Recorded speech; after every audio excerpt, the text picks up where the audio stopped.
সরাসরি যে কোনো বড় ভিডিও থেকে খুব সহজে রিলস আপলোড করতে পারেন। আপনার পেজে আপলোড করা বড় ভিডিও থেকে খুব সহজে রিলস আপলোড করতে পারেন। অনেক সময় বেশি ব্যস্ততার জন্য রিল অথবা বড় ভিডিও এডিট করার সময় থাকে না, তখন এই টেকনিকটি কাজে লাগাতে পারেন।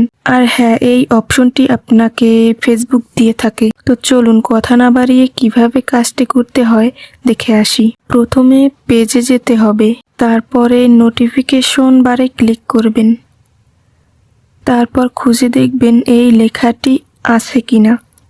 একটু নিচের দিকে স্ক্রল করে দেখবেন এই লেখাটি পাওয়া যায় কিনা। Your video could make a good reel.